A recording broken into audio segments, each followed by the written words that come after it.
நம்ம எல்லாரும் நினச்சிட்டு இருக்கோம் ஃபேட்டி லிவர் அப்படின்னா ஃபேட்டி சப்ஸ்டன்ஸ், கொழுப்பு சத்து நிறைந்த உணவுகளை எடுக்கிறதுனால மட்டும் ஃபேட்டி லிவர் வந்துடாது.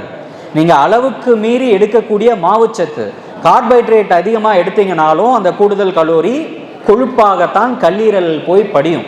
கல்லீரலில் ஒரு பிரச்சனை உங்களுக்கு தொடங்க ஆரம்பிச்சிருச்சு அப்படின்னாவே மிக மிக ஜாக்கிரதையாக இருக்கும். நேஷ்ன்னு சொல்லுவாங்க ஆங்கிலத்தில், மருத்துவ உலகத்தில், நான் ஆல்கஹாலிக் ஸ்டேட்டோ ஹெப்படைட்டிஸ் அப்படின்னா ஃபேட்டி லிவர். சிம்பிளாக சொல்லணும்னா எல்லாருக்குமே தெரியும் ஃபேட்டி லிவர் அப்படின்ட்டு.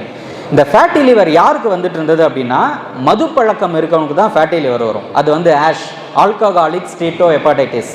ஃபேட்டி லிவர் கிரேட் 1 ஆகும், தொடர்ந்து அவன் மது பழக்கம் இருந்துகிட்டே இருந்ததுன்னா கிரேட் 2 ஆகும், அப்புறம் ஃபைப்ரோசிஸ், சிர்ரோசிஸ், அப்புறம் காப்பாற்ற முடியாது. இப்படியான சூழல் தான் இருந்தது. ஆனால் இன்றைக்கு மது பழக்கம் இல்லாமல் தவறான உணவு பழக்கம் காரணமாக ஃபேட்டி லிவர் வருதுன்னா யோசிச்சு பாருங்க.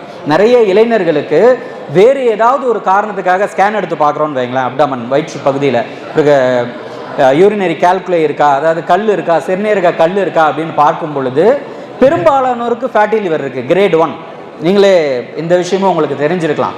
அதுலேயும் உச்சக்கட்டம் என்ன அப்படின்னா ஒருத்தருக்கு மது பழக்கமும் இருக்குது, தவறான உணவு பழக்கமும் இருக்குது அப்படின்னு வச்சுக்கோங்களேன். மது பழக்கத்தாலையும் ஒரு பக்கம் கல்லீரல் பாதிக்கப்பட்டிருக்கு, இன்னொரு பக்கம் தவறான உணவு பழக்கத்தினாலையும் கல்லீரல் பாதிக்கப்பட்டுச்சுன்னா அந்த கல்லீரல் யார்கிட்ட போய் தன்னுடைய குற்றத்தெல்லாம், தன்னுடைய வருத்தத்தெல்லாம் பரிமாறும். யோசிச்சு பாருங்க. இதனால தான் இந்தியாவிலும் கல்லீரல் நோய் அதிகரிச்சுட்டு இருக்கு அப்படின்றது வேதனை தரக்கூடிய ஒரு உண்மை.